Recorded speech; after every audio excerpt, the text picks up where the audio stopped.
Olá, viva! Cá estamos, é mais uma edição dos Convocados, um ano de ausência, mas cá estamos para a temporada 4 do programa que na Norte Litoral TV fala de futebol todas as quintas-feiras à noite, em direto para todo o mundo, seja através da MEL, 18 25 15, através de Sapo Vídeos, do seu Facebook, do site da Norte Litoral TV, enfim, nós estamos em qualquer parte do mundo a esta hora para falar de futebol. Continuamos com os nossos convocados habituais, a equipa que ganha não se mexe, pelo menos é que dizem as regras, dizem, do futebol. E então, Tomás Postiga, Alfredo Costa, também Mário Ferreira, o Hermógenes Morim e Pedro Casanova. O Alfredo ainda não está aqui connosco, esperemos que, entretanto, por cá venha para estar no nosso programa. Mas, senhores, olá, viva, bem-vindos a esta temporada 4 dos Convocados. Muito boa noite a todos, boa noite lá para casa, naturalmente, também. Eu começaria por falar da Seleção Nacional. Somos, entretanto, campeões nacionais, europeus de futebol. Como é que vocês viram essa... Acreditavam? Porque nem toda a gente acreditou. É uma coisa que eu reparei, é que 95% dos portugueses não acreditavam. Ah, sim, está bem, pois, é capaz de ser giro. Depois começamos a empatar os jogos todos, não ganhávamos. Eu vou começar pelo Tomás, porque é sempre o Cristo nestas coisas. Como é que tu viste?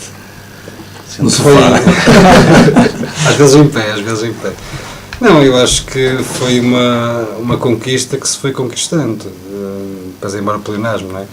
Porque teoricamente estávamos inseridos num grupo teoricamente acessível, éramos favoritos do grupo e favoritos a passar à fase seguinte. Entretanto, a equipa não conseguiu corresponder nesses jogos ao favoritismo que tinha sobre as suas costas, mas pronto, lá conseguimos passar. E eu acho que há dois jogos fundamentais nesta caminhada, que é a vitória no prolongamento frente à Croácia e depois a eliminação da Polónia também nas grandes penalidades.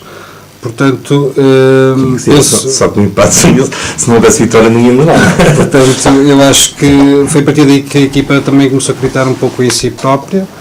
E depois, assim, no jogo da final, claramente a França partia como grande favorita, jogava em casa, teoricamente teria o melhor conjunto, mas eu acho que o segredo desta equipa foi, digamos, a humildade e a entreajuda que existia entre todos os jogadores, entre todo o grupo de trabalho, o próprio papel do selecionador e do treinador, neste caso, na construção de uma mentalidade, acima de tudo, de trabalho. E pronto, e lá conseguimos, se calhar pelo herói improvável, chegar a este troféu, que eu acho que pela história de Portugal e pelos pergaminhos que nós temos talhado ao longo das últimas décadas, era um troféu que há muita gente perseguia. Tivemos grandes seleções de ouro, especialmente nas duas últimas décadas, já para não voltar atrás ao tempo do Eusébio, na década de 60, mas nestas duas últimas épocas tivemos sempre grandes equipas, grandes jogadores, alguns melhores do mundo, e acho que a recompensa chegou o ano passado, e acho que com todo o mérito. Não sei quando poderá Portugal repetir um êxito desta envergadura, mas... Confiança no futuro. Não, eu poderia ter a realidade de que há seleções mais fortes que nós e temos que ser realistas. Mas de qualquer forma, estas seleções novas que temos por aí, sub-21, são seleções que nos estão a trazer, na verdade, grandes nomes que podem fazer uma boa renovação da seleção. O problema está nas próprias estruturas do futebol português, porque assim... Temos a cidade do futebol. Nós temos, certo, mas nós temos sempre fomos um bom país formador de talentos, e todos os anos temos talentos a aparecer. O Gelson, por exemplo, é um dos mais recentes e daqueles que tem dado mais nas vistas nos últimos tempos. Temos uma seleção sub-17 que chegou à final ou foi campeã europeia, salvo erro, da sua categoria. Temos uma seleção sub-21 muito bem orientada pelo Rui Jorge, que não se cansa de vencer. O que é que acontece é que a transição para o futebol profissional e para as grandes equipas só acontece quando os clubes não têm capacidade financeira para contratar estrangeiros. A verdade é essa. O Sporting, o Benfica, o Porto só tem conseguido promover alguns jovens porque tem condições financeiras muito limitadas. Porque, caso contrário, até por todo o negócio que envolve o futebol para os agentes desportivos, para os empresários, para todas as entidades que ganham dinheiro à custa do futebol, mais fácil ir contratar um estrangeiro à Bolívia ou à Colômbia ou a um país qualquer do que estar a apostar na formação dos jovens portugueses. E muitos deles, infelizmente, são obrigados a sair na altura que passam a séniores, ali nos 18, 19 anos, e muitos talentos se perdem porque não há esse aproveitamento por parte dos clubes. Porque muitas vezes os jovens têm qualidade, têm potencial, mas a transição, a nível tático principalmente, é preciso ter muita paciência, é preciso trabalhar e é preciso ter muita paciência com os jovens. E a maioria dos treinadores portugueses não tem. Ora está, e eu pegava precisamente nisso para continuar a falar da seleção, agora com o Mário. Entretanto, a seleção viveu também muito à volta para já do Cristiano Ronaldo, e depois de um jovem que apareceu na altura, que foi o Renato Sanches, que de repente era visto como o salvador da pátria também. Entretanto, aparece André Silva na seleção, aparece o Adrian, enfim, estás ainda assim não muito crente no futuro da nossa seleção? É sim, a seleção, com estes novos talentos que têm surgido, com certeza que nos abre boas perspectivas, não é? Daí até voltarmos a ganhar um campeonato da Europa, estou quase como o Tomás disse, quer dizer, e já este veio assim, com código postal e mais alguma coisa assim, quer dizer, são talentos, falaste bem do Renato, mesmo neste europeu, a questão do Cristiano Ronaldo, eu muito sinceramente, no dia da final, quando vi que o Cristiano aos 7 minutos, ou 17, pronto, aí disse mesmo, agora é que vamos mesmo, não é? E curiosamente, eu acho que a seleção se uniu. E como é que vocês viram, por exemplo, aquela postura do Ronaldo, quase como treinador adjunto? Isso é o querer a vontade. São as emoções a falar. É, exatamente. Sim, mas isso acaba por transparecer, por exemplo, o Paulo que dá força aos colegas. Sim. Muita gente mais-valia para a seleção também. Muita gente criticou isso. Nós sabemos o temperamento de Fernando Santos, é um treinador calmo. E o Ronaldo, quer dizer, vive aquilo. É no final, ficar agarrado da final. Estamos a falar de um jogador que foi eleito campeão melhor jogador do mundo várias vezes, conquistou tudo. Faltava-lhe uma. Exatamente, ele queria conquistar esse. Os jogadores queriam ganhar alguma coisa. Mas o Ronaldo muito mais. Acho que sim. Porque ele foi um caminho em que nós, antes do europeu começar, fomos apontados como uma das seleções possíveis candidatas ao título. Depois começou o campeonato, de candidata passámos a meia candidata, a desilusão, exatamente. E depois, do nada, começámos jogo após jogo, lá decidimos ganhar os jogos, que era uma coisa que nós não sabíamos fazer, não é? E depois nos tomámos gosto, e eu acho que fizemos bons jogos. Quer dizer, mesmo aqueles empates, agora vamos ser um bocadinho realistas, não jogamos assim tão mal que não merecêssemos ganhar, não é? Teve ali também uma pontinha de infelicidade, porque sabemos perfeitamente que, por exemplo, se entra logo o primeiro golo, aquilo desfaz, a muralha desfaz, quer dizer, isso, o futebol é um bocado isso, e foi, olha, eu fiquei contentíssimo, é lógico, quer dizer, nunca mais vai haver uma seleção a ganhar mais nada, e ganhamos. O facto é que realmente Portugal fez a festa, somos campeões europeus. Hermógenes, era daqueles que acreditava que isso era possível ou era realmente dos portugueses que, não, a gente não vai lá? Sim, o português está muito... para já, boa noite, e cumprimentar aqui os colegas de painel e saudar novamente aqui o estúdio pelo reaparecimento depois de uma longa ausência, porque já se estranhava esta ausência.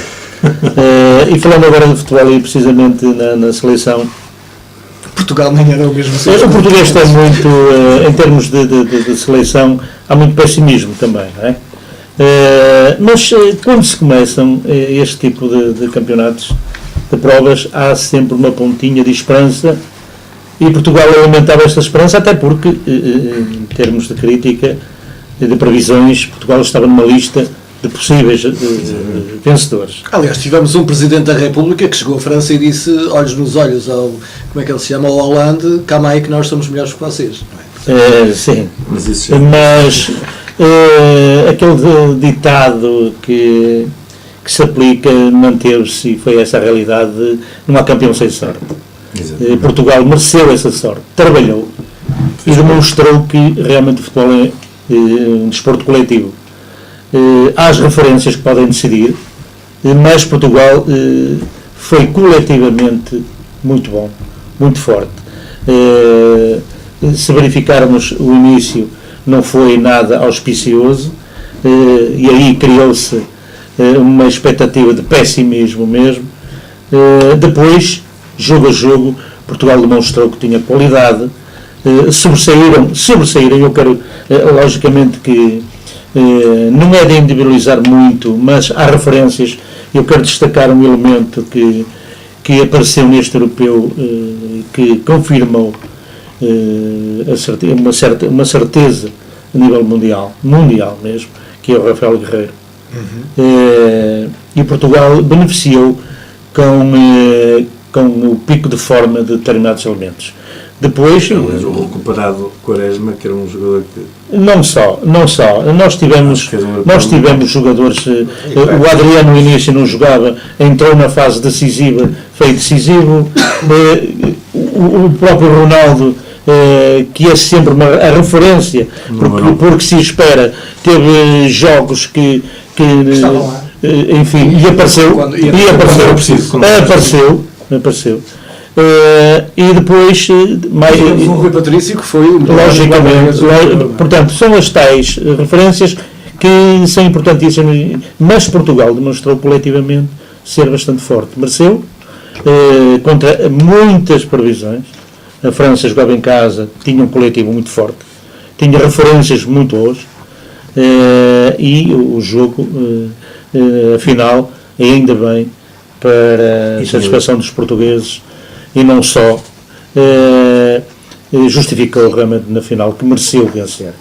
Teve, como eu digo, a tal ponto de sorte, que é necessária em todos os jogos, mas fez jus e justificou, porque trabalhou durante os 90 minutos, mais 30, portanto, justificou, mereceu completamente. Parabéns, se bem que Portugal já andava a ameaçar há bastantes épocas, e o Tomás falou aí muito bem, Portugal teve gerações, a tal geração de ouro, que Portugal fez as meias finais, fez as quartas finais, foi a uma final, jogando no seu país, e portanto já andava a ameaçar, mereceu. É evidente que a nossa... Pedro Casanova, mereceu e deu um gosto muito especial por ter sido a França que tantas vezes nos barrou esse gostinho de sermos campeões, teve um gosto especial por ser a França. Boa noite. Teve um gosto especial de ser a França e ter sido o Éder. Sim, ainda por cima. Que joga em França. Joga em França e que, sinceramente, era a opinião geral de todos, era o elemento mais fraco da equipa nacional. Eu acho que já foi dito praticamente tudo em relação ao que aconteceu no europeu. A seleção realmente não entrou muito bem. E eu tive sempre alguma réstia de esperança que conseguíssemos chegar à final. Que fôssemos capazes de ganhar, tinha algumas dúvidas, mas tinha a esperança que chegássemos à final. Tivemos momentos... aquele grupo de países que nos iam... Esse momento foi importante. E temos que agradecer à Islândia. Que nos deu uma ajudinha para cair do lado certo da competição. E depois o Hermós referiu aqui alguns elementos que acho que foram sem dúvida elementos importantes no seio daquele grupo, mas acho que houve ali três jogadores que me encheram o olho também, por situações diferentes, e aqui um peso um bocadinho da experiência também. Foi o caso principalmente dos três centrais mais usados, o Pepe, o Ricardo Carvalho, que fez os primeiros jogos fantásticos para uma criança com 38 anos, e depois aquela mudança para o Zé Fonte, que foi muito bem preparada pelo Fernando Santos, e o Zé Fonte correspondeu a 100% àquilo que era esperado dele. E claro que isso depois originou na final, claro, aquela prematura perca do Ronaldo, acho que nos desanimou a todos, Mas acho que nos desanimou a todos que estávamos cá fora, não é? Que estávamos aqui a ver. Claro. Porque dentro do grupo aquilo foi mais um tónico para que... agora é que vamos ganhar, não é? De revolta, de raiva até, porque o gol do Éder é daquelas coisas que se calhar se ele tentar fazer mais 10 vezes não acerta mais nenhuma, não é? Mas foi de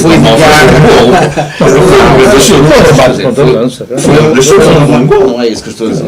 Ele está lá para aquilo.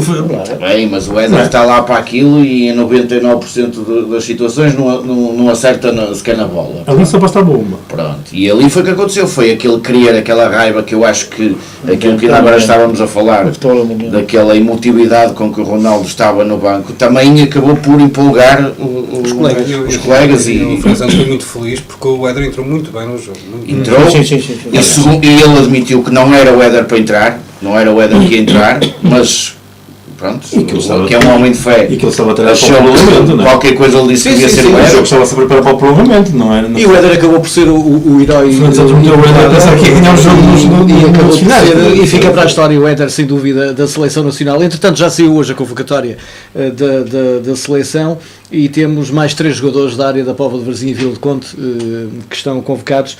De regresso, o Luís Neto à seleção nacional, e depois temos Marafona, que também está convocado para a seleção, e ainda o velhinho, entre aspas, Bruno Alves, que por lá continua também. Entretanto, o jogo da seleção é já para a semana, falaremos disso no próximo programa. Deixamos a seleção nacional, vamos para o campeonato. Antes de falar deste ano, vamos falar do campeonato do ano passado. É que Jorge Jesus fez aquilo que ninguém esperava aqui deste lado, que era mudar de campo, atravessar a segunda circular e ir parar Alvalade. Esteve quase a ganhar o campeonato. Essa é que é essa. Esteve quase a ganhar o campeonato. O facto é que quem ganha e faz o tri é mesmo o Benfica. E o Porto, que começou com o Lopetegui, tem andado de treinador em treinador depois de Lopetegui, passou por Peseiro, deve ter sido um grande pesadeiro, disse eu na altura, e agora temos então quem? Agora até já perdi. Nuno Espírito Santo, exatamente. Pois, exatamente, e agora vamos lá saber como é que é isto. Como é que... Tem o Jesus e o Deus. O João Deus na equipa. Sim, também. E o Espírito Santo a ajudar do outro lado, pronto, cá no norte. Mas vamos lá saber então como é que vocês viram a temporada do ano passado, assim muito resumidamente, fazendo a transposição para este ano em que as coisas estão... Não, em que as coisas estão outra vez a caminhar em direção ao Benfica, mas não tanto em direção ao Sporting, e esperava-se efetivamente que o Sporting este ano fosse o ano de afirmação. Mário, o ano passado era bom que tivéssemos tido a temporada 4 dos convocados do ano passado, porque até perto do final do programa tu andarias de cascol a fazer programas. Tu agora disseste uma coisa que eu podia te responder da mesma forma que se passou ano passado. O Sporting está a 7 ou 8 ou 9, não interessa. O Benfica ano passado também estava pelas ruas da amargura. Sim. Nesta altura. Okay? Aliás, com Jorge Jesus a dizer que nem é considerada Rui Vitória treinador. Exatamente. Portanto, estamos coerentes nessas coisas. Exatamente. Não sabia. Portanto, se acabarmos o campeonato à frente deles, ótimo, estamos a ser coerentes. Ano passado foram eles ou somos nós? Isto é aquilo que eu quero, mas não é exatamente. Isso é feio falar, não é? Mas afinal, mas achas que ele chega ao Natal? Eu tenho algumas dúvidas. Agora as coisas estão pronto, mas queres falar do ano passado? No ano passado, eu acho que o Sporting fez mais do que toda a gente está à espera. Sim. Toda a gente está à espera, quer dizer, porque quer queremos, quer não, os dois pôr numa equipa e pôs ao futebol. E o Sporting jogou muito bom futebol no ano passado, ok? Acho que nisso estamos todos de acordo. E quer dizer, não passou a ser um treinadorzinho, não é? Muitos benfiquistas. Muitos benfiquistas que... Para mim já era e continua a ser. Mas damos muitos títulos e andam lá 6 anos. E este ano as coisas, o Sporting também ficou sem elementos preponderantes da equipa e acho que os reforços não foram aqueles reforços que realmente o Sporting precisava para atacar o campeonato, para dar a tal sequência que tu dizes, que o ano de afirmação. E eu Eu acho que o Sporting contratou bem este ano, tem jogadores de qualidade. Eu acho que ali há qualquer coisa que não, não está a funcionar. Está desequilibrado. Não é isso que eu estou a dizer. Mas aqui em relação aos reforços, o Mário está a dizer que não foram reforços. O Sporting foi as equipas que contratou o melhor jogador. Mas eu estou a dizer, agora funciona como equipa, isso é outra questão. É isso que eu estou a dizer. Substituir um João Mário não é. Mas isso não é desculpa. Porque o Benfica o ano passado também ficou sem 2 jogadores fundamentais. Eu não estou a dizer isso. E depois acabou por conseguir encontrar este ano o Rui Vitória, desde o início da época, tem meia dúzia de jogadores do ano passado importantes que não têm tido para jogar. Certo. E tem conseguido dar a volta à questão. O que eu estava a me referir aqui, em termos de qualidade dos jogadores contratados, eu acho que o Sporting contratou jogadores de qualidade. Eu também acho que se sim. realmente aquilo, depois eles encaixam no estilo de equipa que o Jesus quer, é que eu tenho algumas dúvidas. Tu para segundo avançado, que o Jesus joga em 4-4-2, tu para segundo avançado tens 6 no Sporting, tens 6 opções. Mas não tens ninguém. Para mim não tens ninguém. Fomos com o Marco Albi, conheces, Pedro, não é? Mas para mim não tens ninguém. Não há nenhum que saiba jogar ali atrás do ponta de lança do que o Sporting tem. Para mim não há nenhum. Os Jesus têm que encontrar uma tática que se coaduna. Agora, o que eu acho é que ele tem que se adaptar àquilo que tem. E ele não quer fugir daquilo que é o modelo de jogo dele. E aí eu acho que os jogadores que tem não se encaixam perfeitamente no modelo que ele tem. Mas o problema será efetivamente do modelo, dos jogadores, ou vai muito para além disso e tem a ver também com a postura do próprio Jorge Jesus, com a postura do próprio presidente do Sporting? Repare, nós estamos aqui a falar, e às vezes, e o irmão falou bem no início, às vezes há pormenor num jogo que muda a história toda. Nós em Guimarães fizemos um jogo soberbo, ok? O Sporting fez um grande jogo. O Guimarães não sabe como é que conseguiu pontuar naquele campo, ok? Certo? Chama-se Marega. Não é essa a questão, não é isso. É que estamos a falar, ok, estamos a falar dessas questões. E hoje se calhar não estávamos a falar, está certo, está assim. São pequenos pormenores, porque repara, se o Sporting está a jogar mal ou jogou mal, não, até jogou muito bem e perdeu 2 pontos. Ok? Se tu me disseres um jogo em que jogaram mesmo muito mal, quer dizer, na Liga dos Campeões, o Tondela ganhou na Liga dos Campeões, mas o Tondela também já fez a outros, não é só. Mas o Tondela não batam só no Sporting, não batam só no Sporting. Não, perdeu um ponto de Sporting. Mas por exemplo, eu gostava de ver o Super Benfica. Perdeu um ponto. Não perdeu. Eu gostava de ver. Estás a ver? Eu gostava de ver o Super Benfica a ir a Madrid jogar como nós jogámos. Sim. Percebeste? Foi a Nápoles, em 7 minutos também de outros golos. 4. 3. Sim, mas depois veio o 4 Em 7 foi 3. Vamos ser coerentes. Depois em 3. Só para fazer diferença.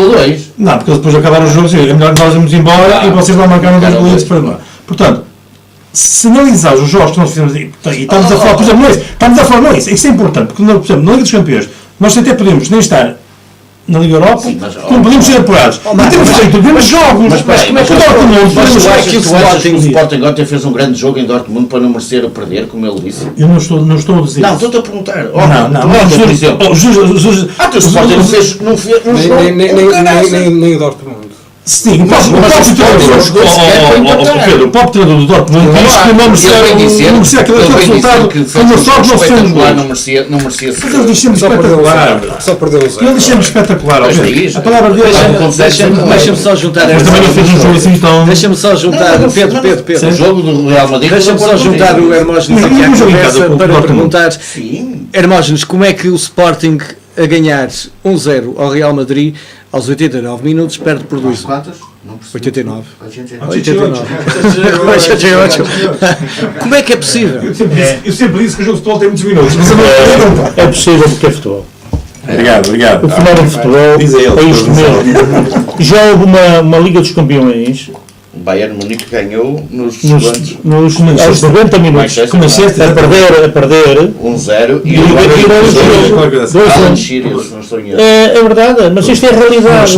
Quantas equipas estão a vencer por 2-0 e perdem? Olha, hoje equipas até de alta competição. Mas isto estava a ganhar 5-2. Nada em fazia, 2 minutos, 5 nada fazia. 3-0 ganhou 3-2. Nada fazia perder. Há resultados de 3-0 para 4-3. Mas já vem do tempo, aliás, já vem do tempo, e eu sou do tempo de 66, por exemplo. São fenómenos que só acontecem no futebol.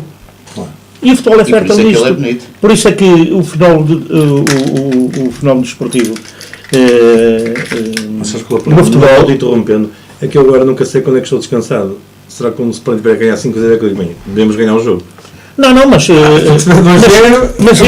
isto é normal. Quem está a ver o jogo, como é possível o Sporting, da maneira que se apresenta, da maneira que estava a jogar, que podia ter matado o jogo 1, 2, mais vezes, e perde, só é possível no futebol. E depois também acontece porque há os artistas. Tinha que ser aquele, não é? Há as tais referências que acontecem, que decidem, e portanto tudo isto é possível. Falando do Sport que nos estão a falar, isto tem muito a ver, o momento. Há jogadores que começam as épocas, e eu falo por experiência, porque muitas vezes vou ver o início da época de determinadas equipas e estão a jogar determinados jogadores que estão até, inclusive, que até, numa grande forma, despertam a atenção logo de muita gente. E passado um mês já não jogam. Isto é que é a realidade. E aparecem outros. E o Sport está a passar por isso. Nós não nos podemos esquecer que o Sporting de repente perde duas referências importantíssimas na manobra daquilo que o Jorge Jesus quer. Estou a referir-me ao João Mário e ao Slimar. Sim, mas por exemplo, o Benfica, por exemplo, perdeu Perdeu dois jogadores. Não, mas é que o Benfica e teve 7 ou 8 no estaleiro durante o mês. Mas era diferente. O Benfica tinha outras. O Benfica vivia dos três grandes, a equipa que manteve a estrutura. Neste momento, o Benfica tem os índices de confiança muito elevados. Não só por ser o campeão, que isso transmite muito para o jogador. E depois tem sido feliz, muito feliz, nos jogadores que entram para a vaga de determinados elementos. E não nos podemos esquecer que um dos grandes obreiros da grande época do Benfica, época passada, foi ter buscado um miúdo à equipa B. A partir daí é que o Benfica deu o grande salto. É o Renato Sanches. É realidade. Sim, é verdade. E neste momento, por exemplo, o Benfica não tem a referência Golo Jonas, mas está a ter Gonçalo Guedes. Portanto, o Benfica acaba por conseguir dar a volta à situação. Está a tapar o Gaeta. É evidente que os níveis de confiança são importantes numa equipa. E o Benfica, se repararmos, o Benfica não mudou estruturalmente, não mudou a maneira de jogar nada. Nada. É a mesma coisa. Só que há elementos que estão num pico de forma muito bons. Eu falo, por exemplo, no FISA. Agora o Benfica tem o caso do Feiza. No meio, estava a ser a grande referência. Vai ter agora uma paragem, coisa parece-me que sim. Mas é uma referência nesta equipa. E depois temos jogadores, reparem, a época passada, nem convocado era, ele vinha de uma lesão grave, realmente, vinha. Mas eu não vaticinava, por exemplo, que, aliás, eles têm para sair até, têm para ser vendido, o caso do Sálvio, que está a decidir jogos. E o Sálvio apresentou-se no final da época, entrando um bocadinho, e eu via já o Sálvio quase como terminado no Benfica, a época dele. O mandato dele no Benfica parecia. E o Sálvio, exatamente.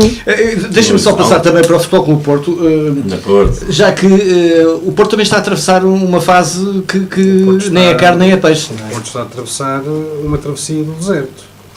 A construir uma equipa praticamente. 2 anos com o Lopetegui foram 2 anos para esquecer, e agora está outra vez a recomeçar do zero, e com a condicionante de que gastou-se mal e muito em 2 anos. O Porto chegou a ter Gastou-se bem mal, gastou-se bem.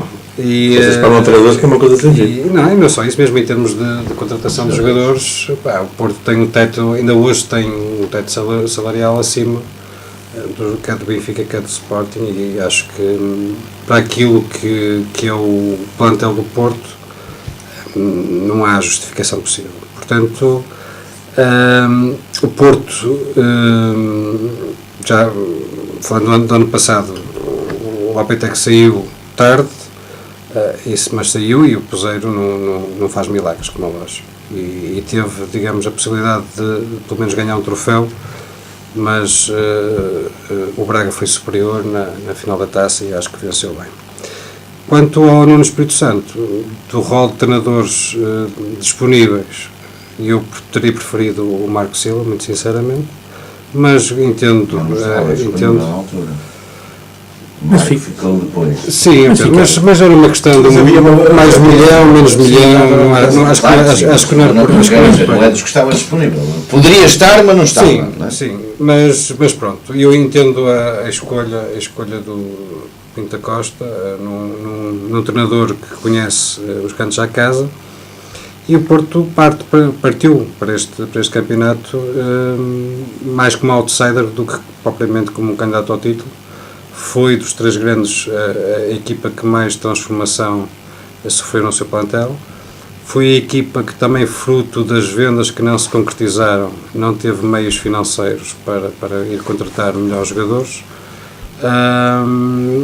E é um Porto em construção, com muitas limitações. Olhando para os três plantéis, o Sporting tem, a nível de valores individuais, para mim, o plantel mais forte dos três grandes. O Benfica tem o plantel melhor construído, e, ao nível da estabilidade e das opções, cada um para a sua posição. Não há os desequilíbrios que eu encontro, por exemplo, na questão do Sporting. E o Porto está, dentro daquilo que lhe é possível, a fazer um campeonato que, na minha ótica, não é bom nem é mau. É um campeonato daquilo que se estava à espera. Penso que o Porto perdeu pontos frente a duas ou três equipas que não devia ter perdido. Tem sido prejudicado, na minha opinião, pelas arbitragens em alguns jogos, com perda de pontos relativamente a isso. Mas penso que não é com grandes expectativas que eu olho para o Porto como candidato ao título. Será sempre candidato ao título, até matematicamente ser possível, mas olhando para os rivais, parte de atrás, sim, seguramente. Muito bem, nós já vamos voltar a falar do Porto e do Benfica, até porque jogam no próximo fim de semana entre si. Eu agora iria para os clubes locais, o Rio Ave e também o Varzim. Vamos falar do Rio Ave Varzim, se calhar começando precisamente pelo Rio Ave, que este ano se vê logo na abertura e com o treinador que veio do Varzim, o Nuno Capucho. O Rio Ave vê-se logo afastado da Liga Europa e logo afastado também da Taça de Portugal. Os resultados em casa também não têm sido os mais famosos. O que é que se passa com este Rio Ave? E se é que se passa alguma coisa, ou se está dentro dos parâmetros normais para uma equipa como o Rio Ave? Não, é evidente que lamenta-se realmente a perda de pontos, porque os responsáveis com certeza que não era isso que desejavam, e a equipa tem trabalhado no sentido de domingo a domingo melhorar a sua produção e conquistar os pontos necessários para os seus objetivos. O Rio Ave, que é comum a muitas equipas, teve realmente a sua mudança na equipa técnica. E como sabem, há sempre algo de diferente, quer queiram, quer não, qualquer equipa técnica tem a sua maneira de ser, o seu modelo, o seu sistema de jogo, e claro que a equipa vinha de duas épocas de um treinador que implementou o seu sistema de jogo. O Rio Ave também fez algumas mudanças. No início, como sabemos, tinha ficado sem os dois laterais, neste caso que era o Leão, recuperou mais tarde, o lateral esquerdo o Edimar, portanto havia, o Cor também saiu, o KM saiu, havia determinados elementos, e tudo isto há sempre as mudanças, e eu quero referir, e mais vezes vou referir também ao problema dos picos de forma de determinados jogadores. E como sabemos, os níveis de confiança vêm sempre muito com resultados. Eu destaco até inclusive o último jogo, o Rio Ave fez das melhores exibições desta época. e quem assistiu ao jogo, é evidente que o 3-0 tapa muita coisa e muita gente que não viu dizer, 3-0 dominou, não. O Guimarães foi 100% eficaz, foi eficácia. O Rio teve, não conseguiu, fez para cá para fora, para quem gosta de futebol, fez uma boa exibição tecnicamente e taticamente. Claro que o futebol é eficácia, o futebol é golo, e é isso que conta no final. Também falando do jogo em si, é de referir também que o adversário tem o seu valor, tem a sua qualidade, tem um bom plantel, bons jogadores, e o Rio Ave, mais uma vez eu digo, está a trabalhar com certeza com a sua equipa técnica, está a querer mais e melhor, trabalha diariamente para conseguir.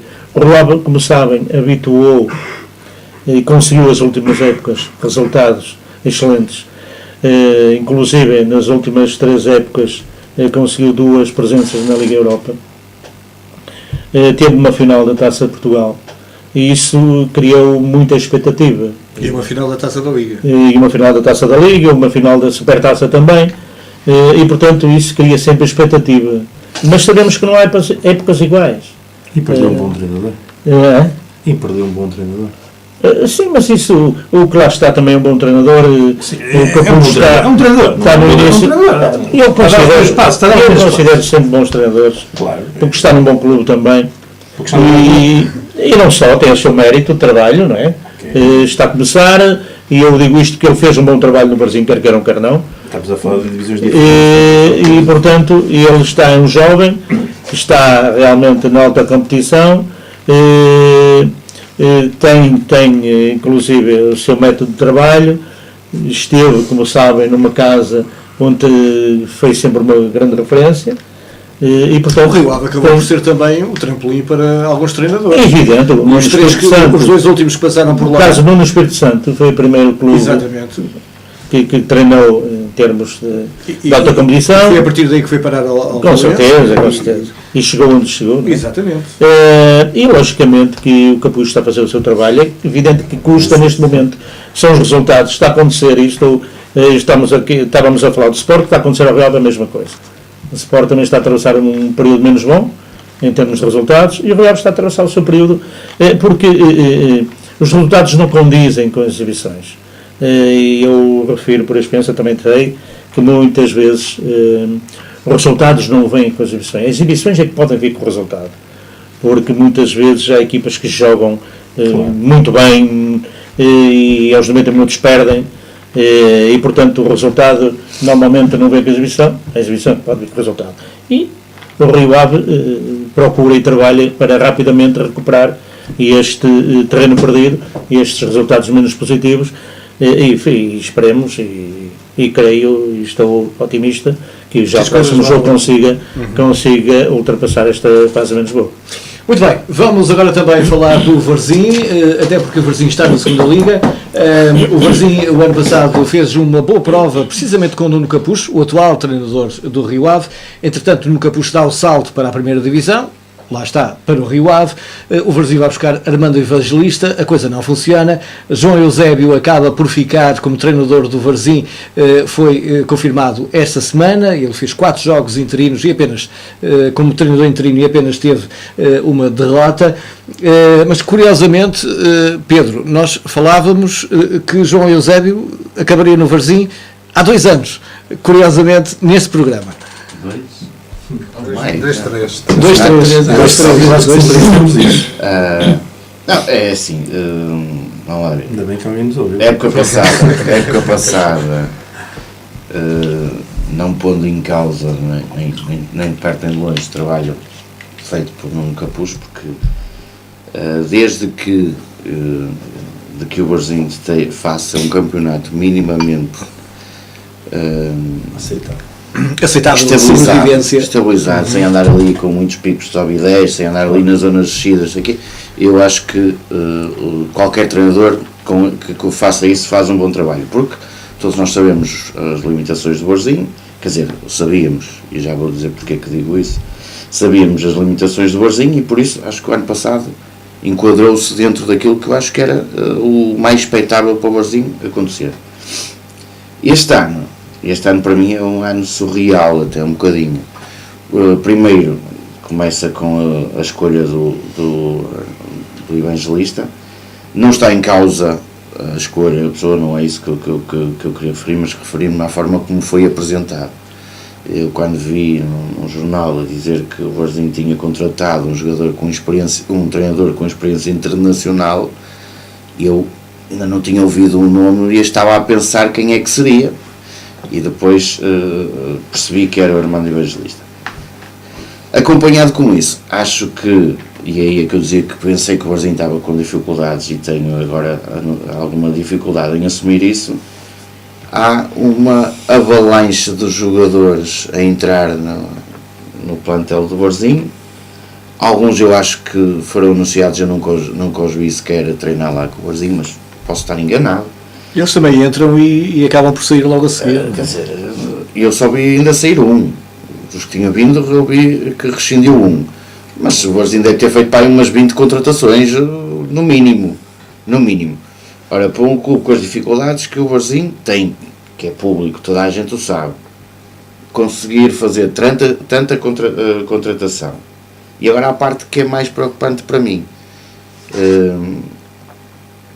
Contratações que a mim me deixam muitas dúvidas, ou que eu parece-me, e aqui pôr um parênteses para não estar a ferir ninguém, que não é esse tampouco o meu objetivo, mas parece-me que o Varzim acabou por comprar jogadores por pacote.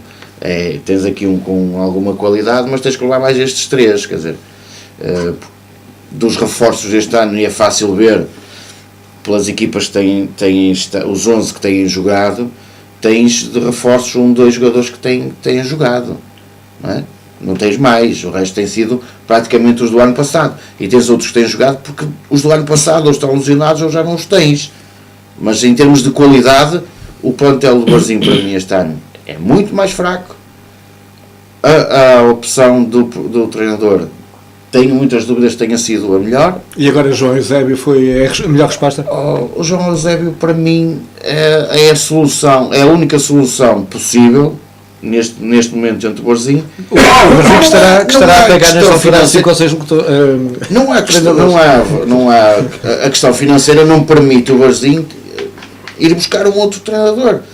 Não tem possível. Então, se tem cá um que já está a receber, penso eu, e está na estrutura, é a melhor solução. É aproveitar essa solução. Agora, há uma coisa que devia ter sido dito, e eu não vi nada em relação a isso, na apresentação ou na tomada de decisão de que seria o João Eusébio a assumir a função de treinador, era que o João Eusébio não estaria dependente dos resultados. Porque eu lembro toda a gente que o João Eusébio entrou, principalmente neste último ano no Varzim, para se preocupar com aquilo onde o Varzim sempre foi bom e que ultimamente tem perdido qualidade, que era com a formação, o projeto de formação. Ora, se vamos ficar, a minha pergunta é, vamos ficar com o João Eusébio pendente de resultados e não corre bem, vai embora, e como é que fica a formação outra vez? Vamos ter o João Eusébio a manter-se as suas funções na formação e outra vez, entre aspas, a desenrascar a equipa principal nesta fase. É isso que eu gostava, que as pessoas fossem claras e dissessem o que é que se passa, porque eu acho que eu tive pena não ter podido ir à última Assembleia, mas acho que foi mais uma daquelas Assembleias engraçadas que o Varzim costuma ter. Tive pena não ter ido, porque acho que gostava de ouvir algumas respostas em relação a estas questões. Tomás, o Varzim que entretanto está na Taça da Liga na fase de grupos e pode ter um grande de repente aí a jogar. O Varzim que está na Taça de Portugal. O Varzim que, no entanto, no campeonato cai para a zona de despromoção ou de play-off, quase, mas de play-off no que diz respeito à despromoção. Mas já tem lá os pés. Como é que podemos encarar o futuro? É assim, muito rapidamente, que ainda quero falar do Porto do Benfica. Acho que o Pedro também adiantou muita coisa daquilo que eu teria para dizer. O João Eusébio foi contratado para ser coordenador de todo o futebol do Varzim. Foi o João Eusébio que foi responsável por um projeto que foi apresentado na Federação Portuguesa de Futebol e que foi aprovado, certificando o Varzim como escola formadora, ou seja, todos os miúdos formados no Varzim, exemplo do que fez no Rio Ave, e o irmão não está aqui e não me deixa mentir, portanto, salvaguarda sempre os termos de formação. Quanto à questão do futebol profissional, concordo plenamente com aquilo que o Pedro disse. A escolha do Armando Evangelista foi uma escolha de risco, atendendo à pouca experiência que teve como treinador e as circunstâncias em que foi treinador do Vitória de Guimarães, sem qualquer experiência na Liga de Honra, na segunda Liga. Acho que ele, na minha opinião, não conhecia o plantel que tinha à sua disposição, seguramente. Não sei se viu vários jogos do Varzim na época passada, mas assistimos a uma pequena revolução no plantel do Varzim para esta época que eu acho que não tinha necessidade nenhuma de o fazer. Tinha perdido o Pedro Sá para o Portimonense, o Manafá também. Acho que era e acho que era mas já sabia. Mas era do ter pelo menos 5 ou 6 elementos da equipa do ano passado. Acho que o Varzim viram de repente uma empresa de casting em que os jogadores chegavam lá para casting. E portanto, perante as circunstâncias, acho que a continuidade do Armando Evangelista, mais jogo, menos jogo, já se previa que não pudesse durar muito tempo ali no Varzim. João Eusébio tem tido bons resultados. João Eusébio conhece, pelo menos assistiu aos jogos, não teve dificuldade em adaptar-se e fazer com que os jogadores se adaptassem à sua forma de jogar. O Varzim tem um plantel fraco, temos que ser claros. O plantel do Varzim é fraco, ou pelo menos aquilo que tem mostrado é de uma qualidade que me deixa um bocadinho apreensivo. Agora, não tenho dúvidas que o Varzim vai dar, pelo menos, uma reação relativamente à posição que ocupa na tabela classificativa. Nunca será uma equipa para estar ali nos 5 ou 6 primeiros, mas penso que pode fazer um campeonato tranquilo. E o João José, pela experiência que tem no futebol e até pela experiência que tem enquanto treinador do Rio Ave, por ser uma pessoa desta zona e que conhece bem a gente, já conhece bem a massa associativa, mesmo podendo não ter, digamos, o dom de se expressar da melhor maneira, poderá, digamos, ser a solução que o Varzim neste momento procura. Agora, quanto à questão que o Pedro falou, eu acho que ele vai continuar, digamos, a abarcar as duas funções. A outra está, digamos, para aquilo que me foi dado a entender pelo próprio, quando eu entrevistei pouco antes de ele assumir o cargo de treinador principal, os automatismos estão criados, portanto é preciso mais uma supervisão do que propriamente a questão da coordenação per si. Agora, os resultados esportivos é que vão ditar se a solução nele encontrada é para manter até ao final da época ou se vamos ter mais uma dança de treinadores aqui na Póvoa.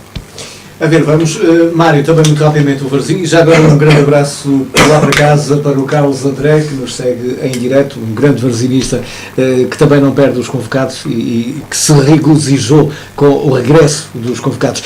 Mário, como é que tu vês este Varzim? João, muito rapidamente também, João Eusébio, o futuro, Taça da Liga, Taça de Portugal, podemos ir longe de repente? Não, longe não vamos. A Taça da Liga, a vantagem que tem. Obrigado pela tua resposta. Foi podemos ter na Taça da Liga um grande que traga aqui. Claro que não vamos. Se andamos como andamos no nosso campeonatozinho, quer dizer, vamos ser reais. Agora, isto de mudança de treinador, esta direção já nos habituou a isso há muitos anos. Quer dizer, nós quando iniciamos uma época só temos que saber se é a 7ª, se é a 5ª, se é a 4ª. E depois vai-se buscar o tipo Quimberto, já não sei, depois vai o outro. Andamos sempre a arranjar soluções. Quer dizer, eu não percebo, é isso que já disse aqui. Porquê que a direção do Brasil não pensa, não é? Serve agora, então não servia no início da época. Quer dizer, agora arranja solução para tudo e na altura não arranja solução para nada. Era preciso buscar um outro. Quer dizer, há aqui coisas que esta direção às vezes nos brinda assim com umas ideias luminosas. Muito bem, o facto é que na nova programação da Norte Litoral TV, outro dos clássicos, para além dos convocados, para além da Nova Manhã, para além do Flash Desportivo, que está de regresso, é a Hora Varzim, já na próxima semana com a apresentação da Silvia Nunes, a Hora Varzim na Norte Litoral TV. Muito rapidamente, meus senhores, vamos ter então um Benfica, um Porto Benfica, assim é que é, no próximo fim de semana. Eu começaria muito rapidamente também pelo Pedro Casanova, o benfiquista aqui do nosso painel. Jogo fora, não é? Jogas fora, Vais à frente, não é? mas vais à frente, é isso. E então aqui, muito rapidamente, estamos em cima da hora. Não falta. É sempre um jogo complicado. Queiramos, quer não, é sempre um jogo complicado. Embora eu acho que o Benfica tem neste momento vantagem emocional, vantagem de estar em primeiro, aquilo que falámos ainda um bocado bastante, que o trabalhar sobre as vitórias, sobre os bons resultados é completamente diferente. O Porto está a passar como disse ali o Tomás, e muito bem, está a fazer a travessia do deserto que o Benfica já fez, mas eu acho que está a querer apressar um bocadinho as coisas e se calhar pode correr mal, é a minha opinião, e já disse isso o ano passado, porque acho que o Porto quis recuperar rapidamente o tempo perdido, e acho que não foi a melhor opção, não fez o melhor caminho. Agora, o jogo depois é futebol, a gente confiança a mais, eu acho que o Benfica não vai, nem pode vir ao Dragão com essa confiança a mais, que tenho convicção que faremos um bom resultado, se vai ser para ganhar ou não, logo veremos, mas as probabilidades são maiores para o Benfica ganhar. Tu vais prosseguir, logo veremos o quê? Vamos ver o que é que o resultado dita. Os clássicos valem o que valem, e há sempre questões de jogo que poderão, digamos, ditar muitas vezes o resultado. Eu lembro do Benfica ser massacrado há 2 anos no Dragão. Sim. E o Jonas em dois lances fazer 2 golos e o Benfica ganhar. Portanto, isto tem muito que se lhe diga. Portanto, é verdade. E portanto são jogos que têm um cariz muito intenso. O Benfica chega ao Dragão como líder, sabe que mesmo que perca o jogo vai continuar como líder, e isso por si só já tranquiliza os jogadores. Agora, compete à equipa adversária, no caso o Porto, de usar o fator casa para, digamos, tentar atenuar a diferença pontual que existe sobre estas 2 equipas. Teoricamente, o Benfica parece no melhor momento, tem uma equipa mais, digamos, sim, mais esquematizada, mais estruturada. Agora, o Porto tem ali um conjunto de miúdos que podem, e já provaram que podem fazer coisas muito bonitas. E se a equipa estiver serena e se não houver, digamos, a pressão de aquilo que o Pedro disse, de Porto querer chegar, nós queremos chegar depressa demais porque não estamos habituados a ficar tantos anos sem ganhar. Claro. E portanto é normal. Agora, eu acho que a mensagem que será passada dentro do balneário será importante para que os jogadores, dentro das emoções do próprio jogo, terem alguma serenidade.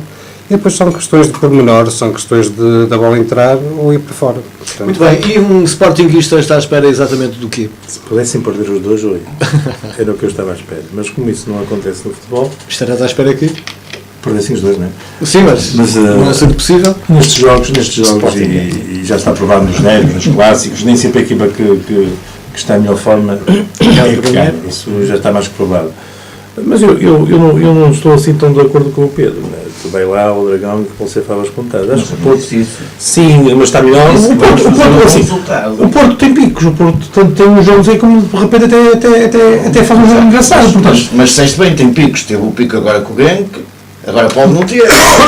Não é isso, mas é muito coisas. Eu acho que não é fácil, nem para o Benfica ir ao Dragão e mostrar. O que eu tenho convicção minha pessoal é que nós vamos fazer um bom resultado. E se empatarmos no Dragão é um bom resultado. Eu acho que sim, mas acho que Hermógenes, é portista também, além de Rio à Vista, o que é que está à espera? Tenho a noção da realidade, porque neste momento o Benfica creio que está melhor em termos emocionais. É importante dizer, ainda não perdeu a nível nacional. Isso é importantíssimo. Agora, nos clássicos sabemos que são sempre jogos de tripla. E tradicionalmente tem acontecido isso. Tanto o Porto na Luz como o Benfica no Dragão, e já antigamente nas Andas era assim. Agora, faço votos que seja um excelente espetáculo. O que irá condicionar, que penso, E reparem que tem acontecido muito isto. Eu já falo, não é de agora, já há uns anos, as equipas quando jogam ao meio da semana nas provas europeias têm grandes dificuldades logo a seguir no jogo do campeonato. Grandes dificuldades. E os dois que jogaram esta semana, faço votos que seja um grande espetáculo, que não sejam condicionados realmente pelos jogos que tiveram a nível europeu. Agora, o Porto venceu, o Benfica também venceu, e neste momento os níveis... o que eu quero dizer é que o Porto tem mais responsabilidade, atendendo ao momento, do que o Benfica. O Benfica estará, entre aspas, mais tranquilo, que leva uma certa margem, e os níveis de confiança do Benfica neste momento são muito melhores, portanto, apresenta-se emocionalmente melhor que o Porto. Agora faço votos que o Porto ganhe. Ou seja, prognósticos só no fim do jogo. Por falar em prognósticos, é dessa forma que vamos, como sempre, fechar o nosso programa, olhando para os principais jogos, com o prognóstico de cada um dos convocados aqui em estúdio, nosso painel. E começamos pelo Rio Ave Boa Vista. Tomás Postiga. 2-1 para o Rio Ave. Mário? Eu ia dizer isso, portanto, 3-1. Mais um. Pode-se repetir. 2-0 para o Rio Ave. Não sei para o Rio Ave. Mas é para não ser. Muito bem, depois temos o Sporting Aroca. Muito difícil Mário. isso. Não jogámos agora. Sporting era o quê? Sporting 3-0 Aroca. para o Sporting. E jogámos. 3-0 para o Sporting. 3-0 para o Sporting. Não, como jogamos agora no meio da Europa e tal. Um zerito normal. 4-0 para o Sport. E pode ser eu. Este amigo.